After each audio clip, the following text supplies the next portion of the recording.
American fighter planes based in England, operating in the skies of Western Europe against the German Air Force. This is the P-47, the Thunderbolt, a fast, tough, high-altitude fighter with a dive like its name and an 8-gun blast in its wings. Here is the Lightning, the P-38, master of the air in many theaters of war. The long range and concentrated firepower of this great fighter counted in Western Europe, too. The Mustang, the P-51, longest range fighter in the world. Speed, fast climb, quick dive, tight turn. A fighter pilot's dream. Into these three great fighters, America poured its genius, its millions of man-hours of labor, its faith in victory against the Luftwaffe. And in their single cockpits, it placed its carefully chosen sons, trained to a fighting edge, trained as never before. Here is their report, catch as catch could by their own gun cameras in the instant of action, and delivered in return for your toil and your treasure and your high hopes.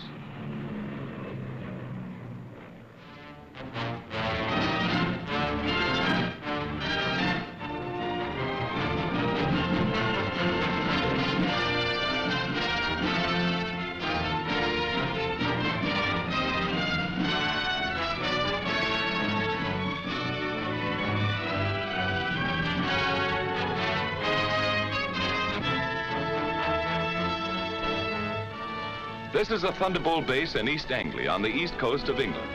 One of many such bases from which our fighter planes swarmed up into the far red yonder of battle to the east. Their main job, although they struck many other blows, was to escort and protect our heavy 4-engine bombers, the big friends, against the Focke-Wulf 190s, the ME 109s, and the enemy's rocket-lobbing twin engines, Ju-88s, ME 210s, 410s, and others. To attack them whenever, wherever, and in whatever strength they appeared. Our direct challenge for control of the air. Trucks bring the pilots from the field to the squadron dispersal hut for intelligence interrogation after the mission. Coffee and sandwiches if they want it. Little action today, just a routine escort. You saw 4 190s on the field. That's right. Kerry saw them, too. I think it was this field, Jack, further west. We made the 180 here and flew about 2 minutes on 340. Well, that's about 15 miles south of Hanover. We thought that field was knocked out. They seem like ordinary American boys, but look a little closer. Now they pile in a Jeep and ride to chop. They have Jeeps enough, but they like it this way. They kid a lot, high-spirited. And later they relax and enjoy the not too frequent sunlight. Unless some joker is present, and he usually is.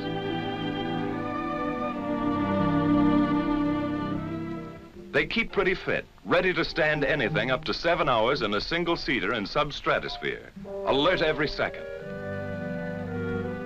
And they keep their eye in. This fellow has 22 destroyed. Well, he may have if he keeps at it. And they won't be clay pigeons.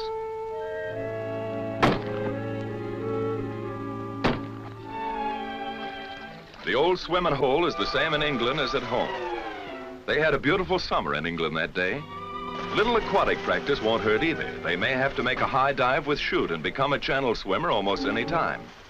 Of course, it gives their airborne pals a fine chance to practice low flying a bit.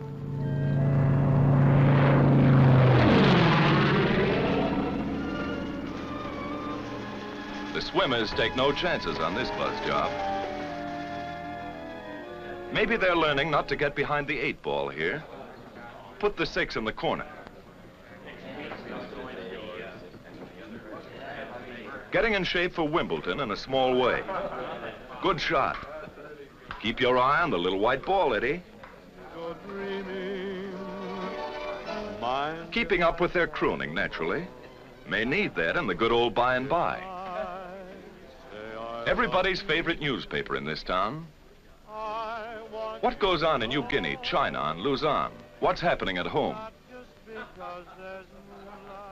Best of all is their comradeship. Fellows who are trusting one another with their lives in this teamwork war learn to be friends. Somewhere else in England, and another day, from deep sweeps into enemy territory, a weather reconnaissance plane flies in. Its reports are cross-checked with many others, writing the destiny of today or tomorrow in atmospheric pressure lines. Fair in this theater means not impossible, and weather is almost enemy number one. At 8th Air Force, General Doolittle discusses fighter protection. The 8th Fighter Command will give fighter cover to targets and back from the targets. It's desirable that we peel off as many fighters as possible to come down east of the Ruhr and strafe ground targets. How many do you want to peel off? Well, General, we're spreading over a pretty wide area there. I'd recommend very seriously that we hold all strafing to a minimum. All right. Go ahead and send that over to the 8th Fighter Command. Yes, sir. The bomber plan, timing, altitudes, forces, course, and targets have reached the Combat Operations Room at Headquarters 8th Fighter Command, Major General Kepner commanding. Now the General and his Chief of Staff, Brigadier General Griswold, come in to inspect and discuss the plan of escort. Colonel Burns, operations, determines what group shall fly. Colonel James decides their disposition. Colonel Callahan, intelligence, estimates where and when the enemy will intercept. It's an intricate scientific plan, based upon information from many sources, and upon the route and location of the target. Then a field order goes out to the fighter wings, and through them to the fighter groups and squadrons which they control. This command supports 1st and 2nd Bomber Forces. 62nd Group P-47s will escort heavy bombers over enemy coast through target to limit of endurance. All observations will be reported over RT. The field order is received at the fighter base by the duty officer in group operations. He checks the field order for the group rendezvous time with the bombers. He calls maintenance, armament, and others. And in the still dark hours of the morning, a squadron intelligence officer shakes the pilots out of their deep sleep. Briefing at 6:30.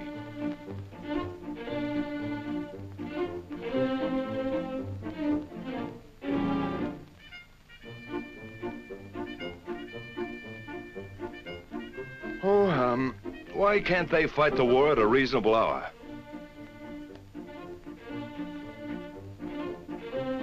Wake up over there if you want any breakfast. There's a show on. Crews, meantime, are warming and priming the aircraft. The crews are a vital part of this show. Tune their kites to fighting pitch. Going places as always, long-range wing tanks are fitted.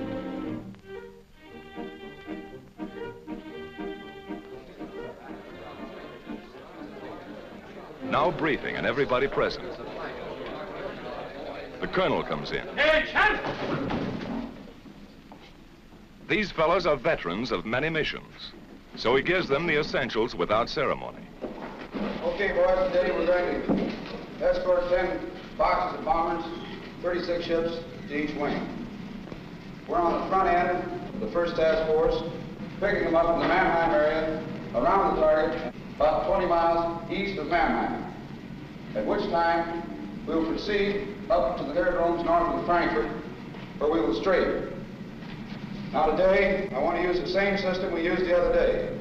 That is, dividing the field up into sections, one squadron only on the field at one time. When the ammunition is expended from that squadron, you'll move up and let the other top cover squadron come down and strafe.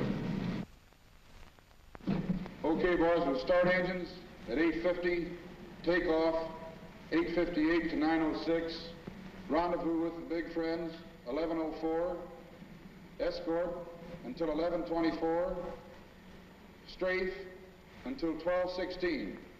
The pilots make notes on the back or palm of their left hands. No chance of losing that little memo in a moment of excitement, or not much chance. Okay, any more questions? Intelligence? Intelligence takes over. Gentlemen, you may expect considerable enemy opposition today. The Germans have brought in some 100 single-engine fighters, chiefly 109s, some 190s, to stop the American drive across the Rhine. Watch your flank at the Rhine River and Mannheim, and particularly in the Frankfurt area. Now, after you break escort, There are 4 aerodromes which we've marked in red pins. You're free to strafe those aerodromes, but watch out for the flag. There are probably about 30 guns on each airfield. Send a flight down to silence the guns before you attempt to hit the planes on the field. Then time check. A minute is a long time for an airfighter. In 10 seconds, the time will be exactly 0658. Good luck, man.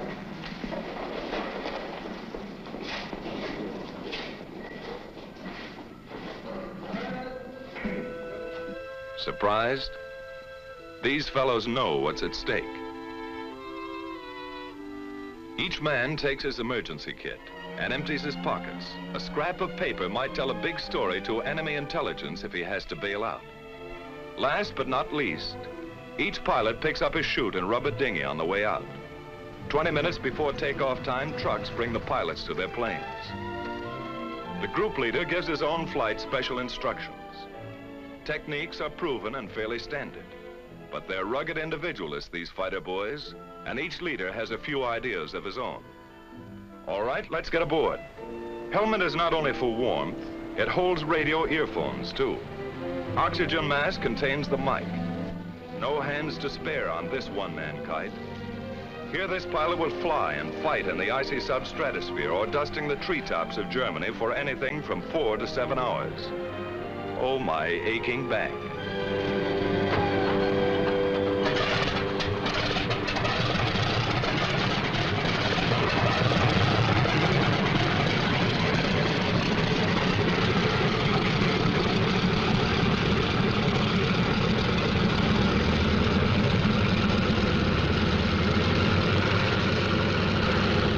All clear? Let's go. Take off by 2s on the quarter minute. Element leader and his wingman. Expert takeoffs and landings are a point of pride with every squadron.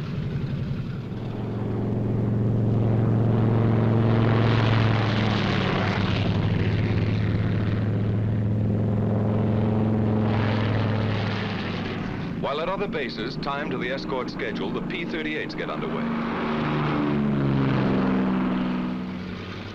And at still others, here go the long-range Mustangs to keep their rendezvous with the big friends someplace deep in Germany.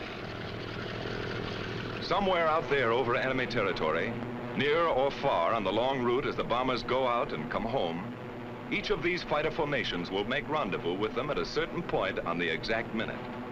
These thunderbolts climb steadily over the channel and into hostile air. They keep fairly close together to prevent wandering and to save gas. That all-important item for the long-range escort fighter.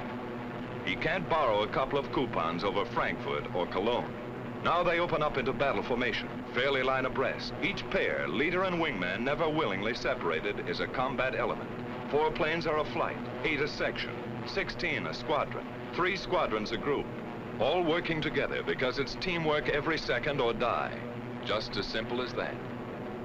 Close to rendezvous now, and in the distance are the bombers. Advanced formations of the perhaps 100-mile-long Armada. The Thunderbolts maneuver for their escort position. Each pilot searches the sky constantly, watching for the main enemy attack which may come near the coast or deep in Germany, or a hit-and-run sneak attack by the enemy's aerial snipers. Red leader to outpost. Bogies at 10 o'clock level. Outpost to red leader. Your bogies look like friendly Spitfires. But these black darts are not friendly. This is red leader. All right, men on the ball. This is it. 109's at 9 o'clock. Yellow leader to outpost. 1 Fog Wolf coming in. Outpost to red leader. Can we get them? It's our turn, Chief. Red leader to outpost. White flight drop tanks and attack. Red flight stay up for cover. Yellow flight continue to escort. Red flight gets rid of its long-range wing tanks before the fight. Then down they go. The sneak attackers try to run for it now, but the Thunderbolts are on them.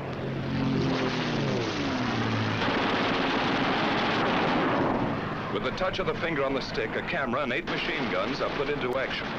Small cameras set in the wings make the reckoning. Poor pictures due to gun vibration. But you see it when it happened, as the pilot saw it.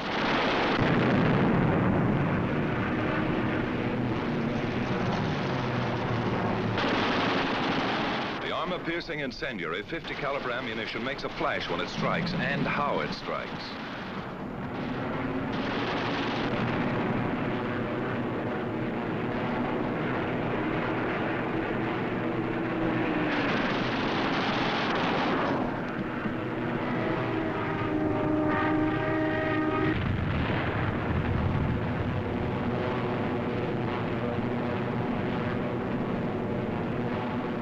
Bombers, ready with their own guns for anything that slips through, didn't need them this time. All over now, just a skirmish, part of the escort routine. The flight reforms and climbs to regain its position with the rest of the squadron. In the distance, coming in to relieve the Thunderbolts, is a group of Mustangs. This is Red Leader. Okay, men, it's time to break escort. Mustangs coming in at 8 o'clock. The Thunderbolts break escort. They head for home, watching for every possible strafing target on the way. The Mustangs, far in the distance, sweep the surrounding sky as they come in. Next to the belly or wing tank, which doubled the fighter range, the most important feature of long-range fighter escort was the relay system. Because of differences in bomber and fighter speeds and the need of much weaving, fighters used up their time and distance almost twice as fast as the bombers.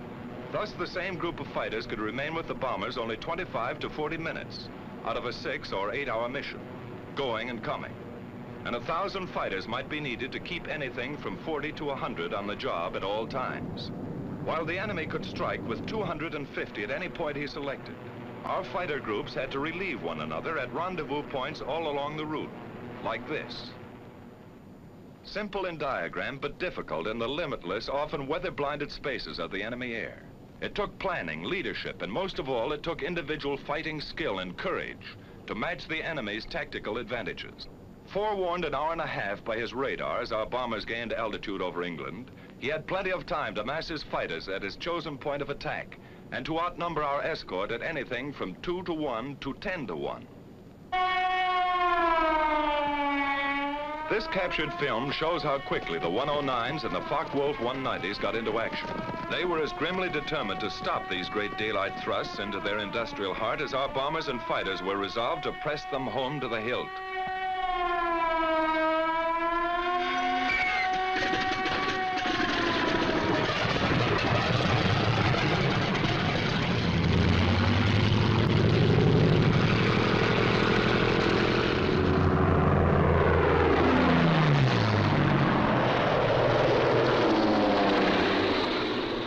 Germany now, weaving ahead, above, below, and all around the bombers like a screen of destroyers protecting the main fleet. A group of escorting Mustangs watches every corner of the sky. They don't have long to wait.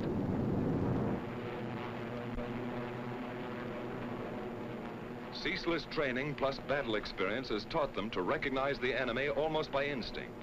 Where they are, how they act. First hostile aircraft is spotted. Blue Leader here. Watch it, fellows. 109 to 10 o'clock. The enemy fighters are massing for an attack on the bombers while our pilots watch every move of their very tactics. Yellow Leader to blue flight. Looks like they're trying to lead us away from the bombers. Green Leader here. You're right. Here comes another 9 o'clock. Blue Leader here. Blue flight drop tanks. Yellow and green flight stay up for cover. The Mustangs drop wing tanks and plunge into the fight.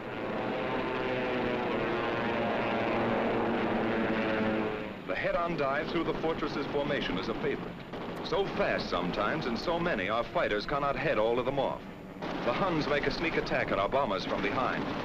Some of them get in close, as this captured enemy gun camera film shows, and hammer our bombers with their 20 millimeters. It's punishing, but they shall pay. The Mustangs are in the thick of it, and the battle ranges all over the sky as other formations join in.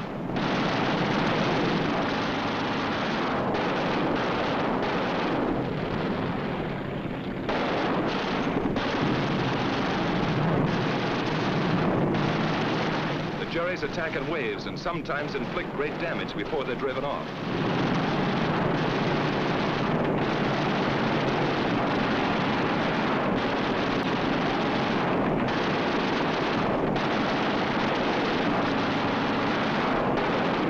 A B-17 catches fire and goes down in flames. The German pilots are determined. So are ours. to the death.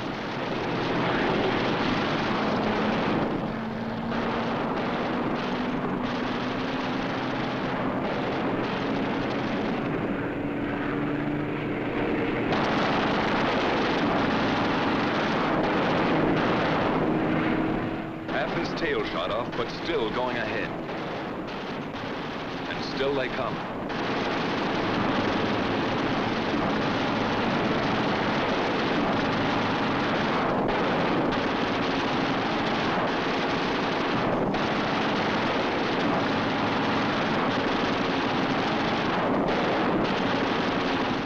We lose another, but they cannot stop us.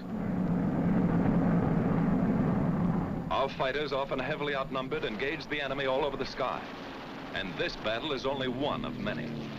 Day after day, month after month, Mustang, Thunderbolt, Lightning, against the ME-109s and the FW-190s.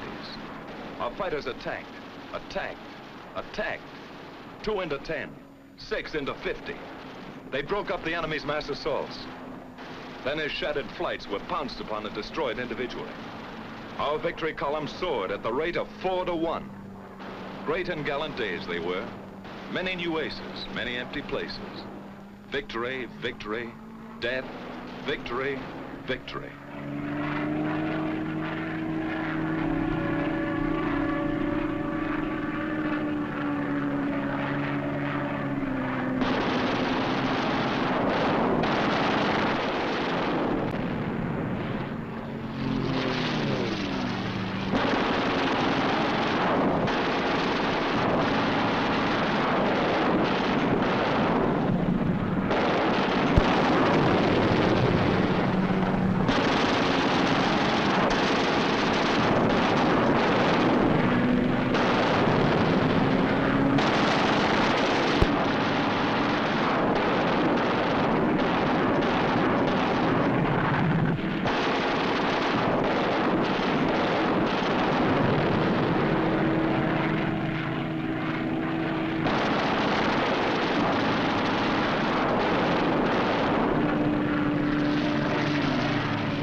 While our ever-increasing fleets of fortresses and liberators pressed relentlessly onto their targets, whenever attacked, they defended themselves with legendary gallantry and effectiveness. If a missed rendezvous or other misadventure, due usually to blinding weather, prevented fighter protection somewhere, they suffered heavy losses. But no American fighter ever failed them because of enemy odds, however great. Never was a mission turned back by enemy action. Our bomber and fighter losses, though strikingly less than the enemy's, were heavy. But the home front sent us more bombers and fighters, and more well-trained pilots, and our fleets grew mightier by the month. But the enemy first-line operational strength was maintained also. The great air battle of Europe was still undecided. In February 1944, there was a sudden change. Our fighters were ordered to range wider, even at some risk to the bombers, to seek the enemy instead of waiting for him, and above all, to follow him to his destruction. A gigantic fighter battle raged across the European skies with victories by our fighters alone of 60, 85, over 100 destroyed each day. The fight came down from almost invisible heights to the final decision, perhaps only a few feet above the ground. Enemy warplanes of every kind and in fantastic numbers were splashed all over the landscape of northwestern Germany and occupied Holland, Belgium, France.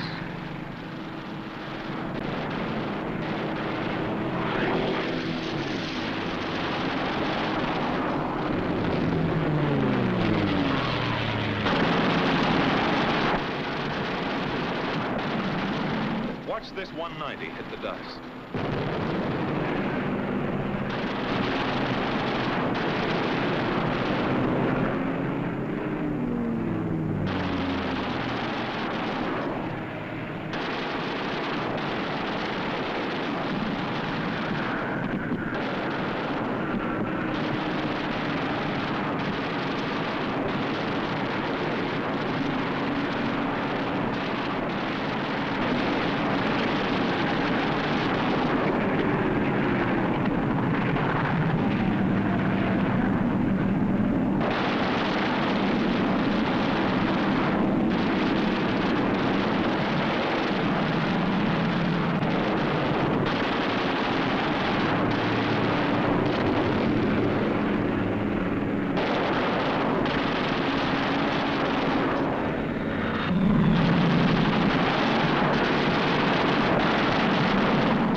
a crucial battle.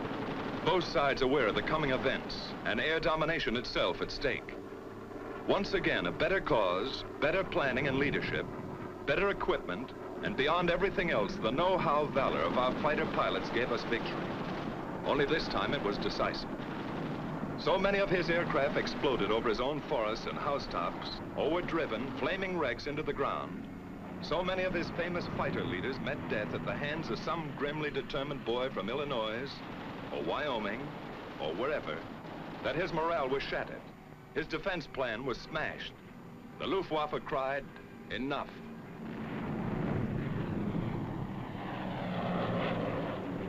And the day arrived when a huge 8th Air Force bomber mission with full fighter escort was flown to Berlin and back in good weather without challenge by a single enemy fighter.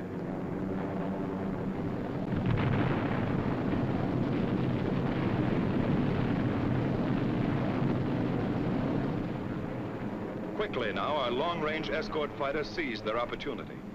Since the enemy did not come up to fight, down they went to blast his planes to pieces and burn them on his own airdromes all over Western Europe in the very heart of Germany. It was the most savage and devastating fighter ground attack on record. Returning from unchallenged escort duty and on many special missions, they burned his aircraft by hundreds, harried him from one airfield to another, forced on him a degree of dispersal ruinous to his efficiency. His frequently intense light flak, sheets of machine gun fire from flak towers and ground installation caused losses, heavy ones. 4 times as many as the same number of fighters would sustain in aerial combat. These are the films of the victors, and they do not show the cost. But our fighters never flinched, and by their fine courage, facing destruction in single-engine planes only a few feet above the ground, 500 miles from their bases, they smashed the heavily concentrated front-line operational strength of the German Air Force forever.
These jerry revetments could be attacked only through the front door.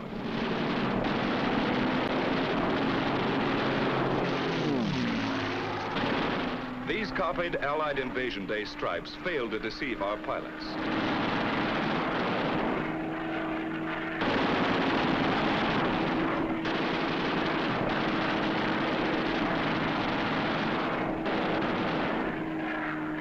The enemy often dispersed his aircraft in the woods fringing his airdromes.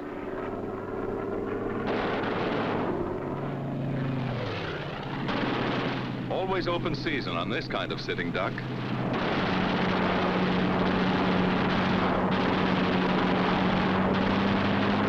Watch this boy reef it around for another crack.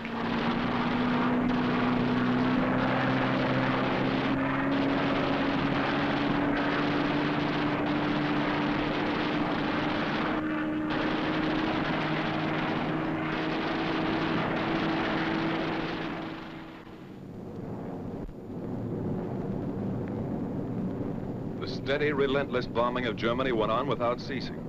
Against the enemy's occasional desperate efforts to intercept, we maintained fighter escort every step of the way. But the sky was ours, and another great opportunity was ours. His teeming, widespread, intricate transportation system. Feeding and supplying the great armies which he counted upon to throw our invasion forces back into the sea. Then something happened.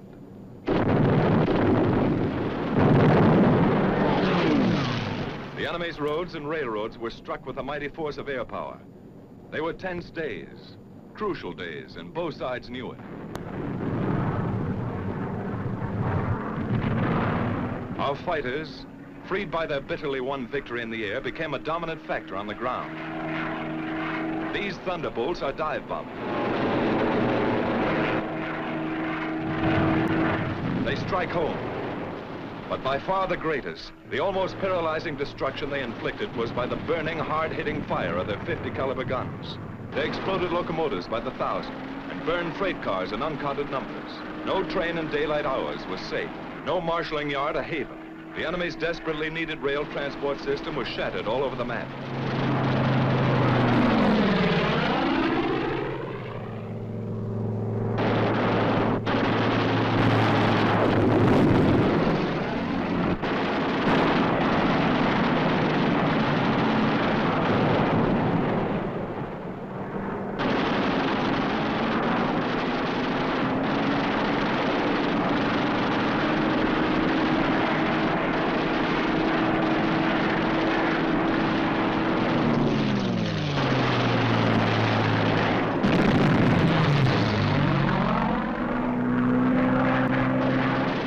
Tank goes up, one of many.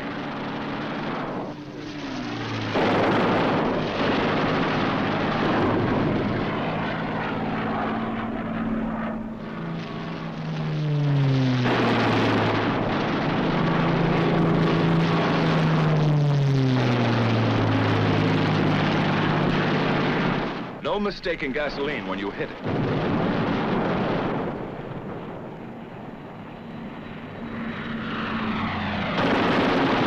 Target too small, even a single railroad car.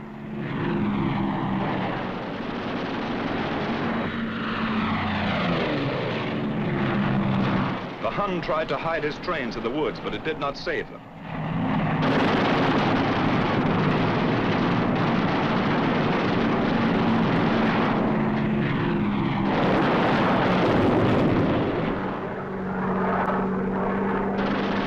His diversion of traffic to slow-moving barges was no escape.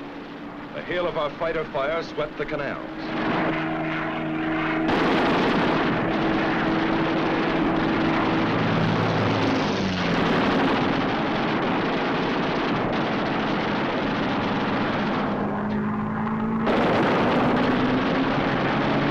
Flak towers like these cause us lots of damage. They took plenty in return. Radio and radar stations came in for a special beating. Flank and machine gun defense was forced upon the enemy wherever he hoped to move. It was intense. Watch these bursts of light flak. Much of it our skillful pilots knew how to avoid. Some of it cost us grievous losses. None of it turned us aside.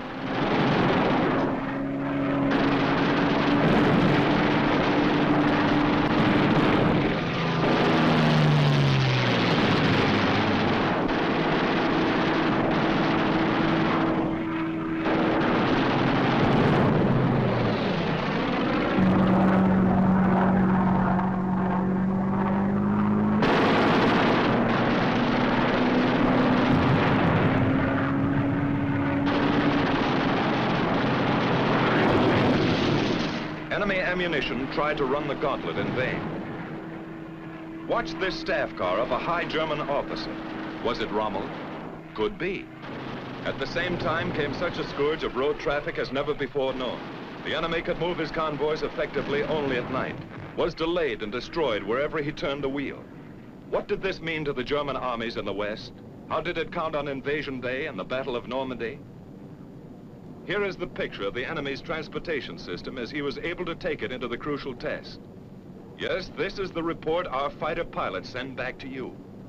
The great armadas of our bombers sailing unhindered through the enemy air.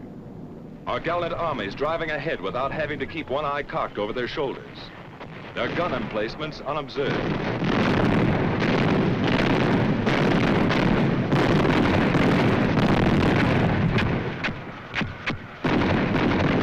Everywhere above the mighty battle was and is the flash of American fighters. The Thunderbolt, the Lightning, the Mustang. The Germans see them deep in their own sky and cringe. Our men see them above the grim fight and cheer. There are remembered names in the mess halls. Major Gerald Johnson, a crack shot. Major Goodson, gallant fighter. Major Dwayne Beeson, great tactician.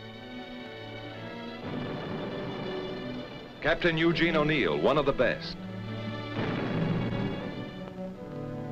Major Don Gentili ran up a flaming record. Colonel Don Blakesley, great leader of 4th Group. Major Walker Mahurin, one of the first and best of the great aces. Major Bob Johnson and all his victories. Lieutenant Colonel Gabreski, with a great career. And Colonel Hubert Zemke, famous commander of 56. A score of victories or more on the records of them all. Duncan, Schilling, Pretty, and many, many others. But this is not the story of our heroes. It belongs to all our gallant fighter pilots who in the decisive hour smashed the Luftwaffe and gave us freedom of the air.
Commander-in-Chief of the Coastal Command, Air Chief Marshal Sir W. Sholto Douglas.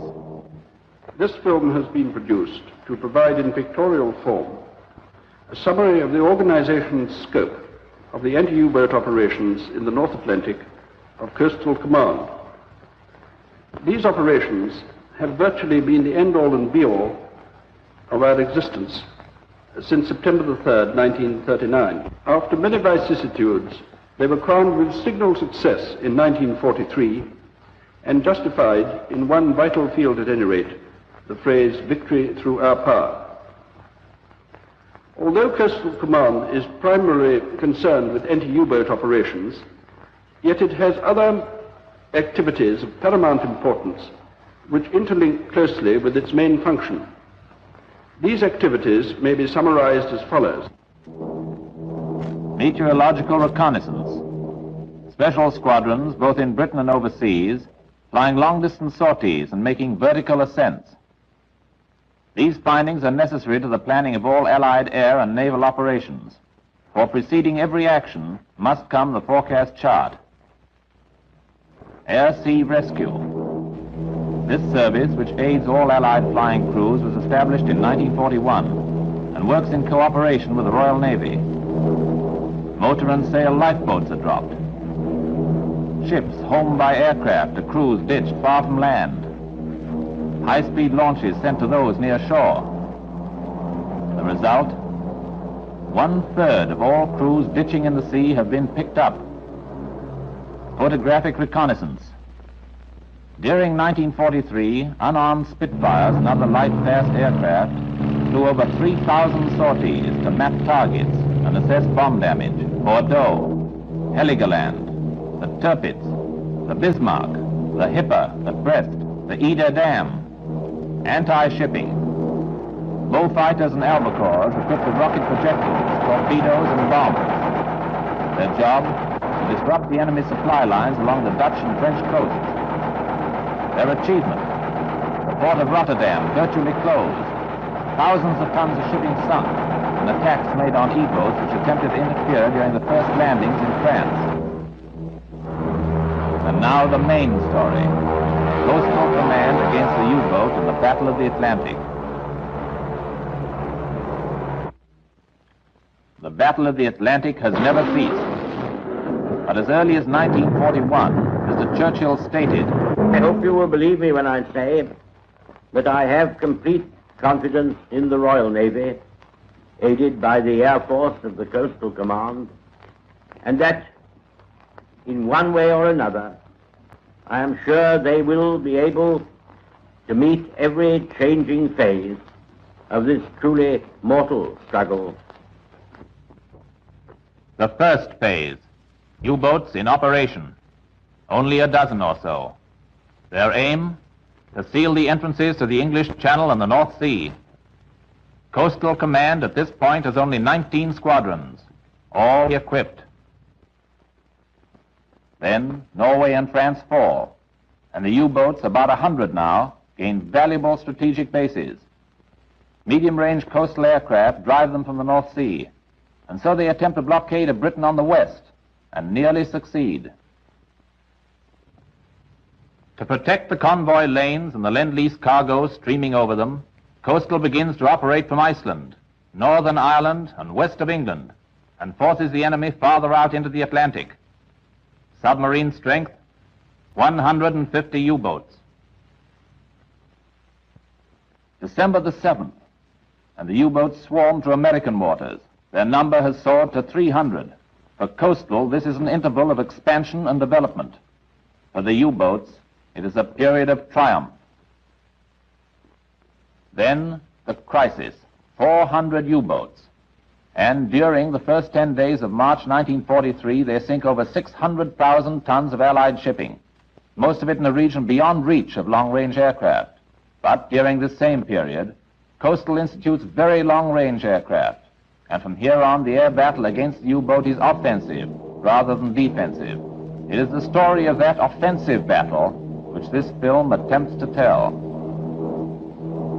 Periscope. Lethal bulk rising from the sea. This is the enemy. A U-boat is conceived and born far from the waters in which it is launched. Individual parts, diesel engines for surface power, electric motors and batteries for submerged running, are built in factories dispersed throughout the interior of Germany and are then shipped to construction and assembly yards along the coast, Augsburg, Kiel, Bremen. Again and again, these U-boat centers have been priority targets for the American and Royal Air Force bomber commands. But although production has been interrupted and impaired, it has not been halted. The U-boats have priority with Germany too. Priority of raw materials, priority of labor. Even now, with factories and yards under repeated attack, it is estimated that U-boats are being produced at the rate of about 24 per month, and that there are at present some 450 of them, of which about 250 are likely to be operational at one time. Aside from the small type used for training, there are four main classes of U-boats. Largest are the 1,600-tonner and 1,200-tonner. The first, a supply boat, also equipped for mine laying. The second, a long-range cruiser. Next in size are the 740 and 500-ton boats. The 500-tonner is a standard type, More of these are launched than any other kind, and more are sunk. The usual duration of their patrol is 6 weeks, and they normally carry a crew of 43, 5 officers and 38 men. No single factor in a U-boat's efficiency is more important than the morale of these men, and recently that morale has become a matter of hopeful conjecture. The maximum surface speed of the 500-ton U-boat is about 18 knots. Cruising speed, 11 knots. Submerged, the maximum speed is about 9 knots. But at this rate, the batteries will become exhausted in 2 hours, and the boat will be forced to surface. At slow submerged speeds, the batteries will last for 60 hours. The deck armament is increasingly anti-aircraft. Quadruple 20mm guns, and sometimes a 37mm. These guns are contained in 2 bandstands aft of the bridge, and are fitted with protective shields for the gunners. The efficiency of all the guns depends on their sensitivity to submersion. In fact, diving puts a strain on everything connected with a U-boat. It wears out the batteries, and it wears out the crew, both mentally and physically. That is part of Coastal Command's campaigning, to make the boats go down often and to keep them down. The other part is to kill them whenever and wherever possible. A U-boat can submerge in 20 seconds. Acceptance trials in the Baltic. Then the first patrol. The U-boats set out. They proceed surface to these Norwegian ports. Some remain based here in order to attack convoys bound for Russia, but the majority head out into the Atlantic and to work.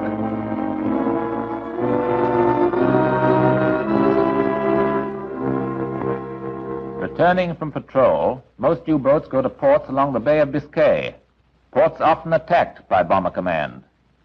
Here the traffic is two-way, boats returning to be resupplied and refitted, others going out to resume their patrols. In these 2 main transit passages, off Iceland and in the Bay, Coastal Command has established offensive anti-U-boat patrols, the most effective single stratagem in the winning of the Battle of the Atlantic. The theory of the offensive anti-U-boat patrol is based on the fact that a U-boat, adopting cautious tactics, cannot travel a distance of more than 120 miles in 24 hours, and that at some stage during this period, she must surface in order to recharge her batteries and top up with high-pressure air. Thus, a U-boat which last surfaced here will have to resurface before it reaches here. A U-boat needs at least 30 minutes on the surface in order to derive even a minimum charge. Our aim is therefore to patrol an area approximately 120 miles wide with sufficient aircraft to ensure that during these 30 minutes the U-boat is detected and exposed to attack. That means, in effect, that every point within this patrol area must be covered at least twice every hour. This is a typical Bay of Biscay patrol known as Percussion T. It is designed for 4 aircraft sweeping north and south, separated 20 miles apart. These aircraft may be drawn either from the same base or from different bases.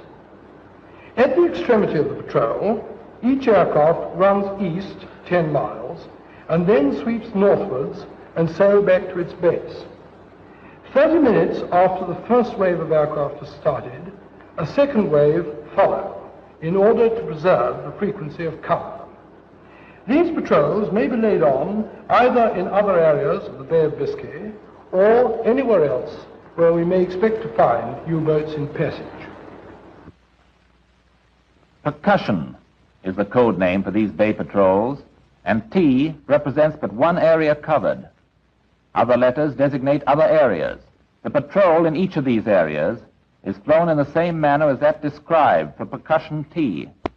The aircraft used for offensive patrols have developed in speed and range from the Walrus and the Anson, both short-range and now obsolescent, to the medium-range Hudson, now equipped with rocket guns, and long-range flying boats carrying depth charges, the 250-pound Torpex-filled depth charge, which is the usual weapon employed by coastal aircraft against the U-boat.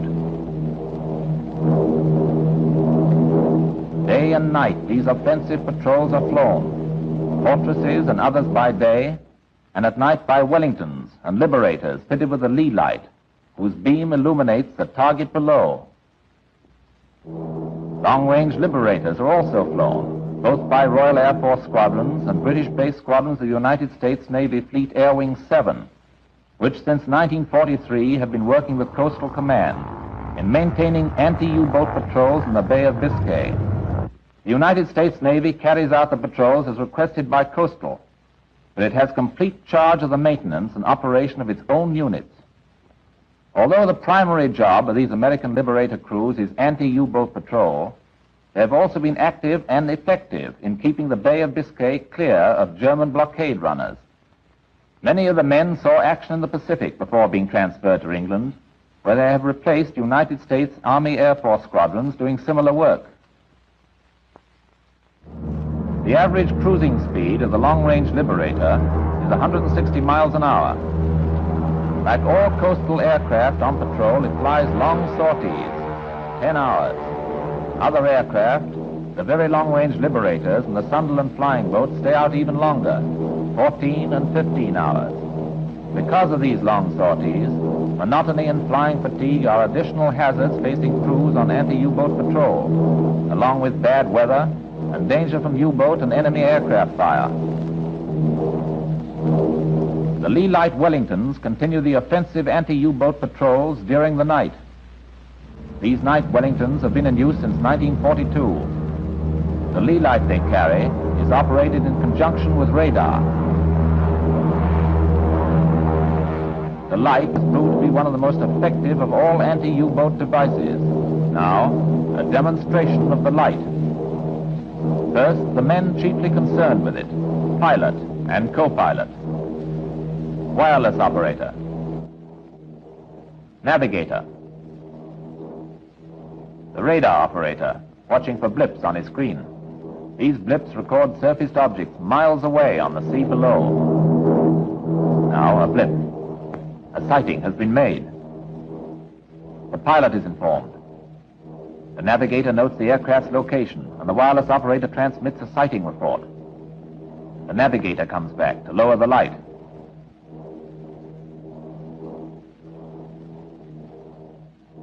Switch radar off.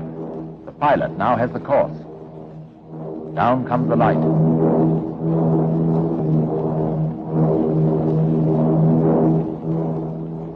The co-pilot goes forward to control the light from the nose. The aircraft loses altitude, preparing to attack. The navigator mans the nose gun, straddling the co-pilot. A mile from the U-boat, the pilot orders the radar on again. The light is ready to be switched on. The tail gunner is ready for anything. The radar operator now homes the pilot directly to the U-boat. Closer. Closer. Stand by. Light on. Depth charge is poised.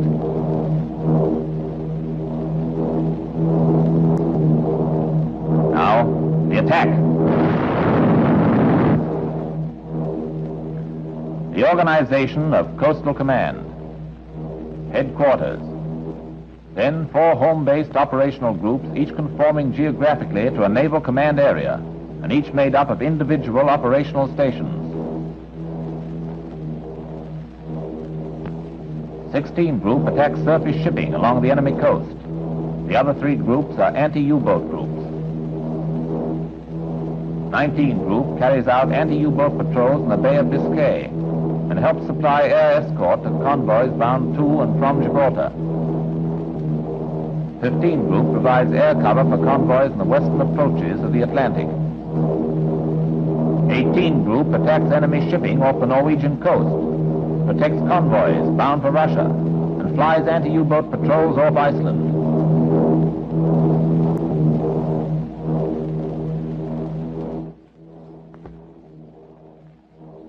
Headquarters, Coastal Command, the mainspring of a vast machine of action.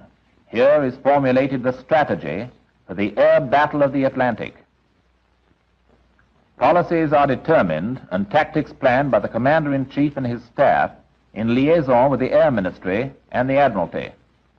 The Admiralty estimates where the U-boats are and will be, and coastal decides how best to get at them by air. Once the plan is established, then orders go out to the home base groups and overseas bases for detailed execution. Thus, from the beginning, the Royal Navy and the Air Force work in close collaboration. Within Britain, direct telephone lines connect with the home base groups. Scramblers for secret conversations. Wireless for overseas bases. Amplifications and confirmations in code are sent from headquarters to group by teleprinters. This, then, is the start of a chain of command. Headquarters, the central coordinating brain. The groups, the nerve centers. 19 Group at Plymouth is representative of all coastal anti-U-boat groups in organization and activities. With the Navy and defense elements of the Army, it is housed in an area combined headquarters. Into the switchboards at Group, telephone and teleprinter come the orders and requests from headquarters. The teleprinter switchboard connects with the machines on which the messages are received.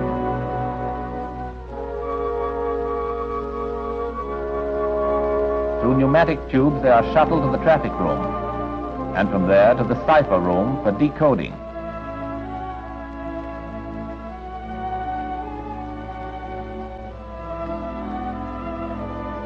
This work is done on Typex machines, which can not only decipher messages, but can put them into cipher. In the operations room at Group, the specific plan of battle is drawn up. Headquarters has designated the why and the where. Now Group determines the how. The Commander-in-Chief, Admiral Sir Ralph Latham. The Air Officer Commanding, Air Vice Marshal B.E. Baker. And with them here at 19 Group, the United States Navy's Fleet Air Wing representative. Decisions made are recorded on the Aircraft Movements Board. Which stations can be used most effectively for the task, how many aircraft will be needed, how long each will be on patrol. While tomorrow's work is being planned, a running commentary on today's work is kept. Plottings of U-boat sightings and of aircraft. At the same time, the Navy keeps check on the convoys in the area and their surface escorts. Group is able to receive immediate notification of all these movements by means of wireless, through which it maintains contact with aircraft in flight. Aircraft wireless operators listen out during certain prearranged periods in each hour.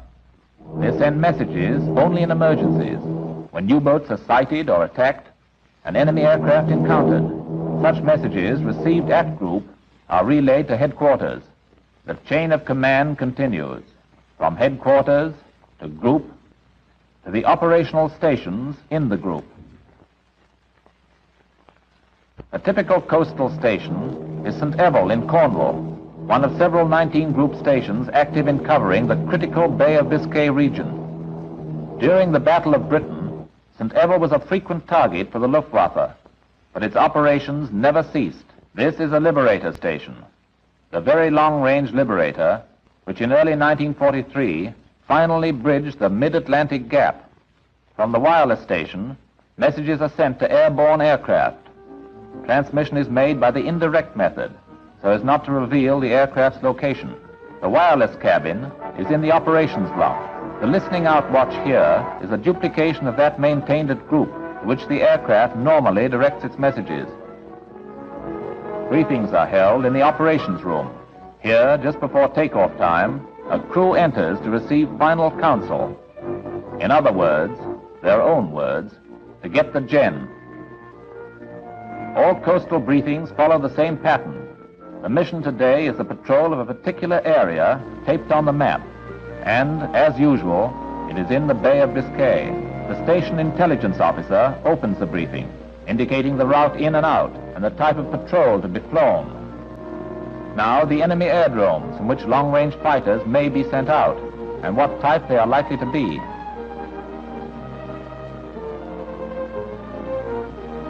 Next, signals. The wireless gen, the Morse call letters for the day. the code word to be used for radio telephone identification. Positions of aircraft at sea are radioed as secret coordinate letters rather than as actual latitude and longitude figures. Finally, the weather. And this means the weather for the 13 or more hours the aircraft will be in flight, depression areas, warnings of cold or warm fronts, cloud cover, visibility, an estimate of icing conditions. Weather is coastal's most unrelenting enemy. Now to work. The aircraft is waiting at its hard stand, fully serviced by the ground crew and bombed up with depth charges. This is the beginning of a long, long day.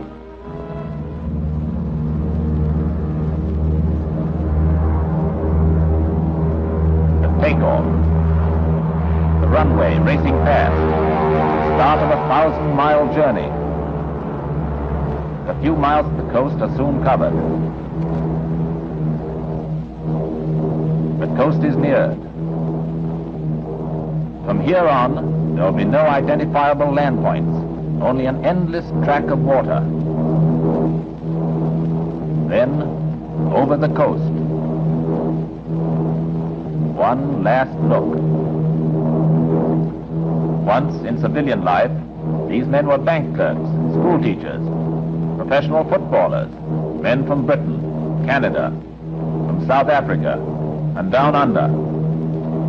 Today, they speed through clouds, useful for purposes of concealment, hunting the U-boat.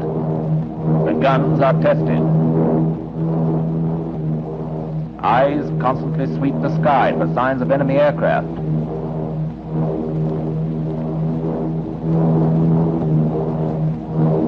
The mid-upper turret, on the watch. The wireless operator, ears and voice of the aircraft, and the radar operator, its long-range eye. These can be aimed at aircraft above or U-boat decks below. Coastal aircraft fly at relatively low altitudes, usually between 1,000 and 1,500 feet. The bombing level is normally 50 feet. The depth charges are aimed so as to straddle the U-boat. Their lethal range is 19 feet, and they are set to explode at a 25-foot depth. Coastal Command overseas, Iceland. Northern outpost of a vast interlinking system of transatlantic air coverage. Coastal has been operating here since early 1941. It uses Meeks Field, the United States Army field, as a secondary and diversionary base. But its main base is at Reykjavik. The normal air approach is from the northwest, over the harbor and the town. The Reykjavik Aerodrome was once an undrained swamp, and its broad runway extends to the sea. Coastal anti-U-boat squadrons in Iceland have two main jobs. They provide air escort for convoys sailing the northern route, and they maintain a permanent patrol over the passage used by U-boats heading out into the mid-Atlantic. Intermittently, over various periods, American squadrons, both Army and Navy, have cooperated in this work. Now, off to a job. And on the job, escorting a convoy off Iceland, en route to British ports. Now, Gibraltar. For almost 250 years, Gibraltar has been a British stronghold. Until this war, it has been identified chiefly with the Army and the Royal Navy, guarding its straits. Today, it belongs to the Royal Air Force as well. From Europa Point on the south to the Spanish mainland on the north, the promontory is only 3 miles long and from 600 yards to 1.5 miles wide. But out of this has been created one of the world's great aerodromes. The very name Gibraltar has come to be a synonym for fortification. But today the guns that bristle from its crest are supported by a new weapon of defense, giant radar beacons, day and night sweeping the sky for any sign of approach by the enemy. Bisecting the airfield's runway is the road which carries all traffic to and from Spanish territory, only a few hundred yards away. The problem of physical security is dealt with by traffic policemen, acting in coordination with the field's flying control. But the problem of military security, even with the aid of a nightly curfew, is another and more complicated matter. The field north front was once a sandy plain used as a race course. The runway is 2,000 yards long and 150 yards wide, and it cuts straight across from east to west, with one end meeting the Mediterranean and with the other extending out into Algeciras Bay. Lined up at north front is Gibraltar's defense flight of Spitfires and Hurricanes, used for short-range reconnaissance and which stand by ready for fighter action against attack from the air.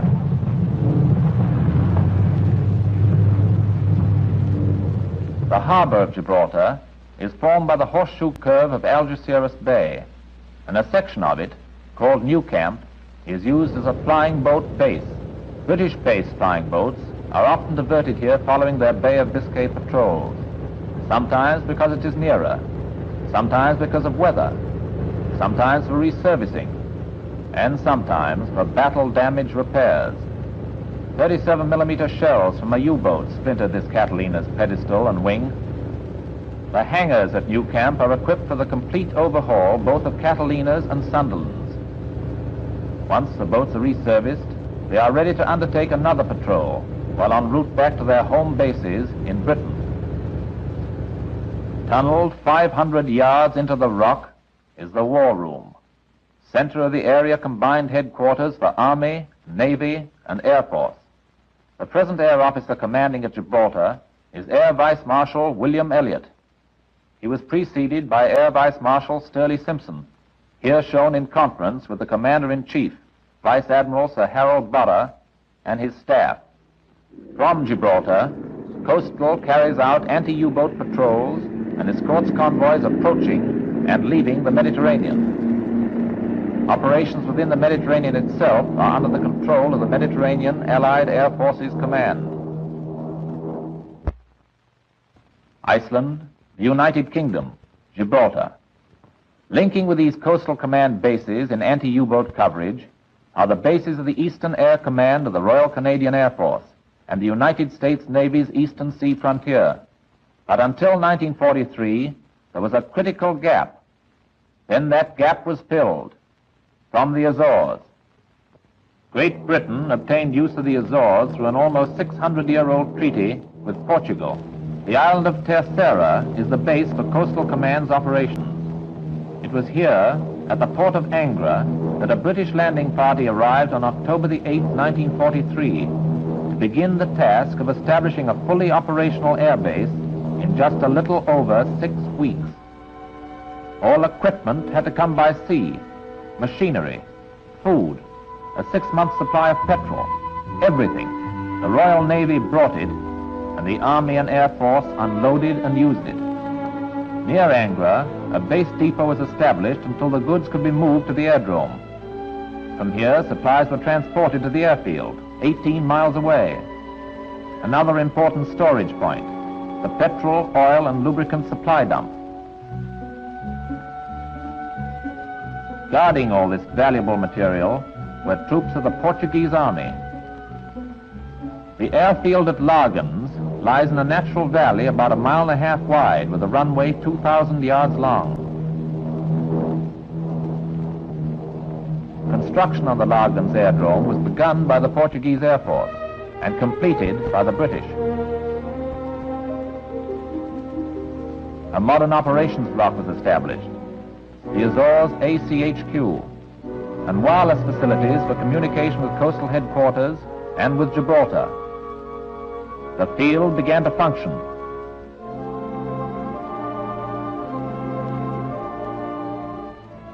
Commander-in-Chief at the Azores Area Combined Headquarters is Air Vice Marshal G.R. Bromett. As usual, working with him is a joint naval and air staff. Senior British naval officer is Commodore R.V. Holt. The aircraft flown from the Azores are Night Wellingtons, Fortresses, and Hudsons. Their jobs, anti-U-boat patrols and convoy escort. Their service hangars, holes in a hillside. The American Air Transport Command also uses the field as a mid-ocean stopover point. A camp has been set up for American Army personnel and another camp by the United States Navy.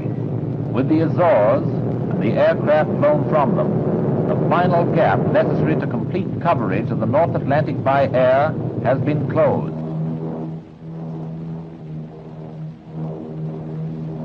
These are coastal commands and its linking bases, and these are the main Atlantic convoy routes for whose protection they were established. How coastal bases are used can best be illustrated by the factual history of one particular convoy, one bound from Gibraltar to the United Kingdom.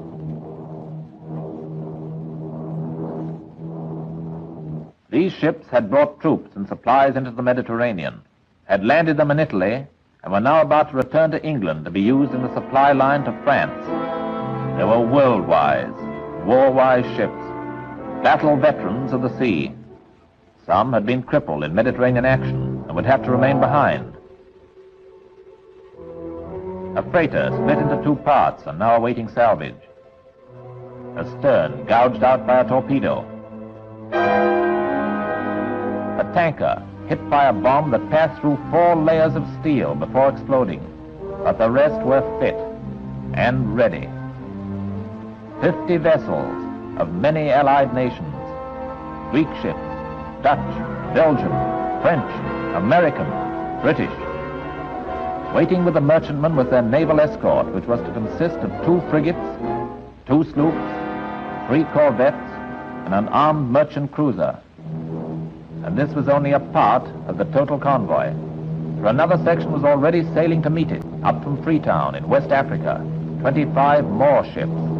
These would unite with the others off Gibraltar, and they would then proceed to England together. 24 hours before sailing time, the merchant skippers of the Gibraltar convoy assembled to be briefed for their journey. Like the ships they sailed, they too were veterans. On the board, each symbol represented thousands of tons of much-needed equipment. The officers of the Naval Control Service and the Naval Escort assured the merchant masters that their sloops and frigates would be guarding them day and night against the U-boats. And Coastal Command's representative indicated the air cover to be provided, but they would only see part of it. And finally, the Admiral, the C&C Gibraltar. Good voyage and good luck. Even as this briefing was in progress, Coastal Command's Hudsons were already going into action. Tomorrow, the convoy would be passing through the Straits of Gibraltar, always a danger zone. Lee Light Wellingtons maintained patrols throughout the night. Meanwhile, the convoy prepared to sail from Gibraltar, where German eyes and ears were spying from the Spanish mainland. They knew of this convoy, so they passed the word on, by wireless to U-boats at sea, through France to the U-boat bases along the Bay of Biscay. But the staff in the war room was equally on the alert. Whatever plans the U-boats might be making, the Navy and Air Force would have to have a plan to circumvent them. Then, in the gray light of dawn, the great mass of ships began to steam out. An army marching onto a battlefront thousands of miles in breadth and fathoms deep.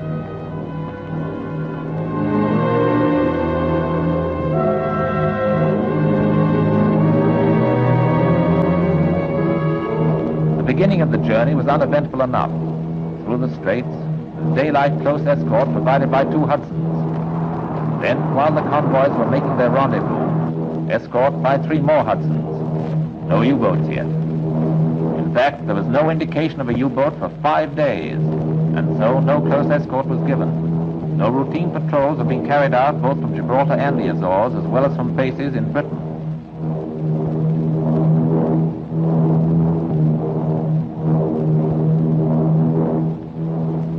Although the mid-Atlantic was a U-boat's chosen battlefield, the Bay of Biscay was their arsenal.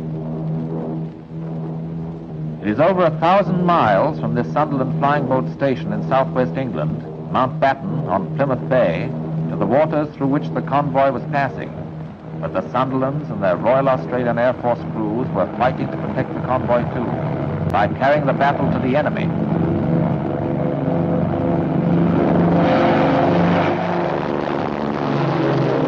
Below them, the Bay of Biscay, and in it U-boats trying desperately to get out into the Atlantic to join the assembling pack. Every U-boat forced to submerge in the bay during this period and thus lose speed was one less enemy for the convoy. Every U-boat sunk, and there were at least 4, meant a plus factor in our ship's safety. A Wellington, on night patrol from the Azores, found positive evidence that U-boats were lurking in wait for the convoy. At that time, just turning on its northerly course, the U-boat was attacked and damaged, but managed to dive. That same night, the convoy suffered its first casualty, an escort sloop, stern blown off by a U-boat's torpedo. This was enough for the Azores staff. HR had struck. The battle was on. The first and immediate step was to supply close escort again. 4 Hudsons. The Azores base began really to pound now, and it kept pounding. There was no rest for aircraft or crew, or for the enemy. While the medium-range Hudsons were over the convoy, a flood of 9 long-range fortresses were sent to do daylight sweeps far ahead of it. One was directed to return to the convoy, and there it found that a second sloop had been slightly damaged. Signals were flashed. The fortress. Was it a sub? The sloop. Yes. We attacked. He disappeared. Even before the fortresses had returned, another flood of 11 Lee-Light Wellingtons relayed off to do night sweeps. One was on its way to the patrol area when, at 2:40 in the morning, it had a radar contact. 5 minutes later, it saw a U-boat in the moonlight and attacked it. Thus the second attack on the U-boat, and one later conceded to be probably sunk. The 6th day out, the convoy was now beyond the Hudson's range, but it was still in the danger zone, minus 2 of its surface escorts. So a series of fortresses took over the escort task. 10 fortresses. One sighted a fully surfaced U-boat, but it submerged before an attack could be made. A few hours later, the same fortress encountered and damaged a Junkers 290, the first enemy aircraft sighted in the convoy's vicinity. The convoy was now approaching the limit of even the Azores fortresses. Coastal headquarters, which had been following the battle, began to call on its British bases. The next 48 hours would be the most critical. On the 7th day out, very long-range liberators from St. Evell began to give close escort, dovetailing with the last of the fortresses. There were 12 of these liberators over the convoy at staggered intervals. They sighted 2 U-boats, which quickly submerged and attacked another. 6 U-boats sighted so far, and 3 attacked, 1 probably fatally. The Germans now decided that perhaps their long-range aircraft might be more successful in getting at the prize. So on this 7th day out, attacks were made by no less than 5 Frankfurt 177s at one time, dropping glider bombs, and by 2 Focke-Wulf 290s using ordinary bombs. The liberators accounted for at least 3, probably damaged. Of the 12 liberators, 3 returned to their English base while 7 went on to Gibraltar. But Coastal has long practiced the shuttle bombing technique. There were 2 casualties. 1 liberator failed to return, and another ditched with only the captain saved.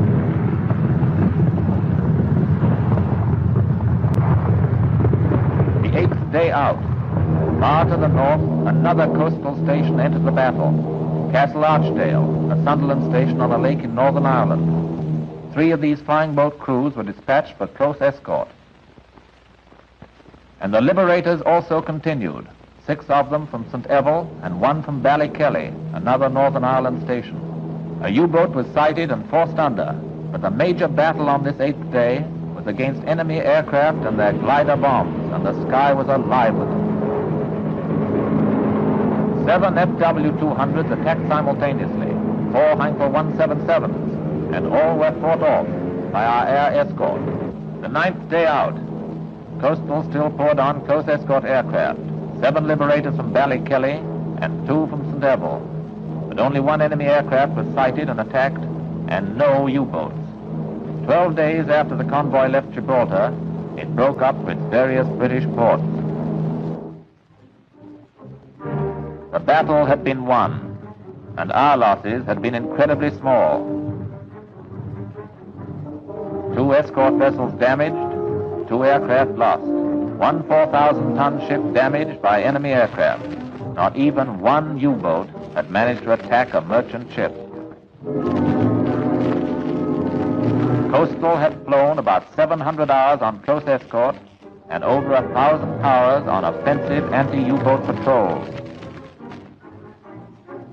I still rate highest among the dangers we have overcome the U-boat attack upon our shipping, without which we cannot live, or even receive the help which our dominions and our grand, generous American ally have sent us.